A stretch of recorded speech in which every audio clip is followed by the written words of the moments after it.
दोस्तों, आज सबसे पहले जिसने इस बुक को पढ़ा है मेरे और मेरे ईश्वर के अलावा, वो है हमारी टाइपिस्ट रमा जी। नमस्कार दोस्तों, आज मुझे भी सौभाग्य मिला है इस बुक को सबसे पहली बार पढ़ने का। मैं आपको बताना चाहती हूँ, जब मैं इसे टाइप कर रही थी तब जब फर्स्ट शुरू के पन्ने में जब टाइप किए, मुझे ये एक स्त्री की कहानी लगी और स्त्री की संपूर्ण कहानी, इसके जन्म से लेके आखिरी तक का पूरा किस्सा इसमें बताया गया है, जो एक महिला को संपूर्ण बनाने की कहानी है। एक सामान्य महिला थी और वो कैसे संपूर्णता की ओर जाती है, इसकी पूरी कहानी है, जो पढ़ने में बहुत ही रोचक लगी। आपको ऐसा लगा क्या ये आपकी कहानी है? हाँ, ये इसको पढ़ने के बाद मैंने जैसे पढ़ा तो मुझे लगा नहीं, ये मेरी खुद की कहानी है, मेरे साथ में अभी तो यही हुआ है। वही मैं जो कोई भी इसे पढ़ेगा तो उसे यही महसूस होगा कि ये उसकी खुद की कहानी है और कैसे अपने जीवन को हम आगे बढ़ा सकते हैं, इसकी हमको ट्रेनिंग भी मिलती है या एक क्षमता हमें आती है कि हम कैसे अपने आप को सामान्य से विशेष बना सकते हैं। जी रमा जी, इस पूरे किताब में आपके करीब सब दिल के करीब सबसे अच्छा कौन सा अध्याय लगा आपको? इस पूरे बुक में कहना चाहिए मुझे सबसे इंटरेस्टिंग जो लगा, मेरे दिल के करीब जो लगा, एक सामान्य का से रास्ते से होते हुए एक आध्यात्म के रास्ते पर जाने वाले जो है, वो चैप्टर मुझे बहुत अच्छा लगा। स्वयं की खोज, मतलब स्वयं की खोज की जो खोज वाला चैप्टर है, वो मुझे बहुत इंटरेस्टिंग लगा। अच्छा, आप क्योंकि आप एक महिला हैं, आपके अंदर भी रोमांस है, स्त्री का काम ही ममतत्व है, सब चीज़ें, तो आपको इसमें स्त्री के ममतत्व, स्त्री के प्रेम, स्त्री की शक्ति, ये सब कैसा वर्णन लगा आपको इसमें? सभी चीज़ों, सभी स्त्री से संबंधित सभी भावनाओं का इस किताब में बहुत अच्छा वर्णन किया गया है। चैप्टर वाइज आप पढ़ेंगे, जन्म से लेके सारी उपलब्धियाँ प्राप्त करने तक की जो कहानी है, उसमें वर्ड टू वर्ड इस पूर्णता को प्रदर्शित करता है। मुझे सबसे इंटरेस्टिंग इसमें लगा कैसे अध्यात्म के रास्ते में पहुँच के उसने अपने डिवाइन पर्सन को प्राप्त किया और वो सबसे रोचक कहानी थी।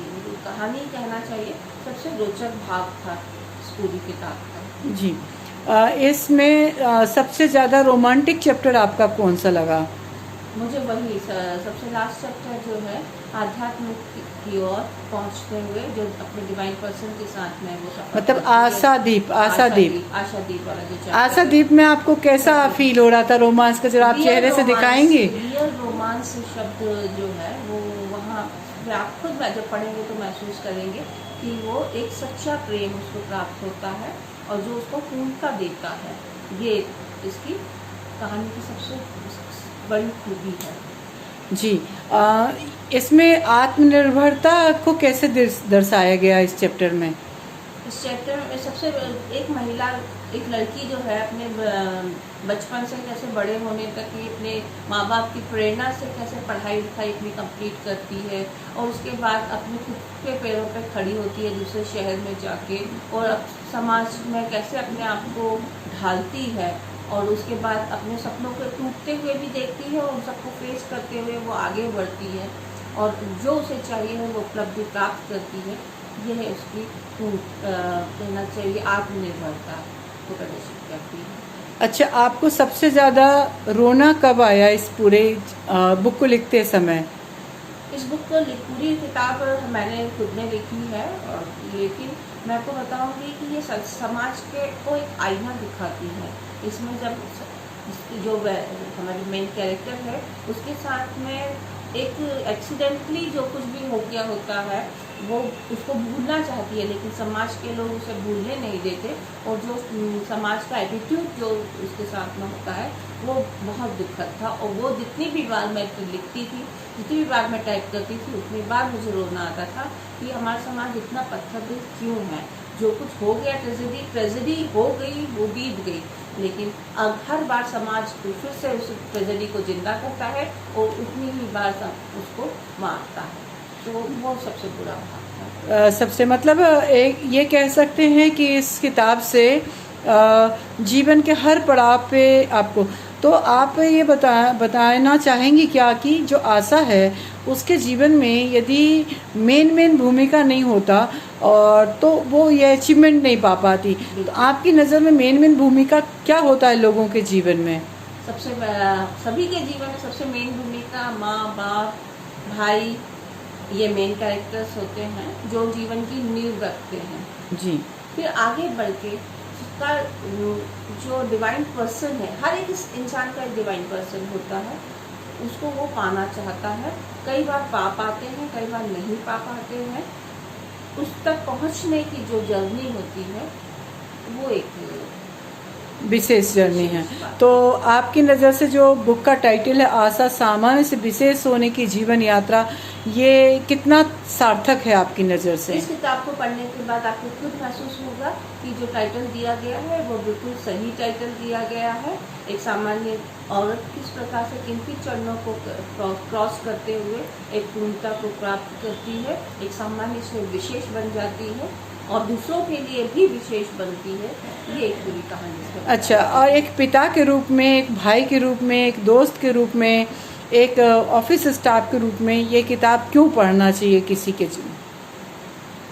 एक समाज को आईना दिखाते हुए ये कहानी एक कैरेक्टर को बेस रख के बनाई गई है, लेकिन इसमें सभी के क्या भूमिका है वो बहुत अच्छी तरीके से दिखाया गया है। तो आपको भी प्रेरणा मिलेगी कि हमें सभी इंसानों के प्रति कैसा व्यवहार रखना चाहिए। इसीलिए आप सबको पढ़ना बहुत। जो आशा है उसके जीवन में सबसे ज़्यादा अहम रोल जो है उसको अंधकार से निकालने में किसने रोल प्ले किया? उसकी माँ ने कि उसके पिता ने? अंधकार से निकालने में उसकी सबसे ज़्यादा जो सहयोग किया वो उसकी माँ ने किया। यही मैं आपको बताना चाहती हूँ कि किसी भी बच्ची के लिए माँ की भूमिका बहुत महत्वपूर्ण होती है, क्योंकि वो भी उसके लिए एक बेस तैयार करती है और बड़े होने पर भी, केवल बचपन में ही नहीं, बड़े होने पर भी उसको एक सहारा, एक रास्ता जो दिखाने वाली सच्चा रास्ता जो है वो एक माँ दिखा सकती है। जी, तो आप अपने दर्शकों से क्या कहना चाहेंगे इस किताब के बारे में?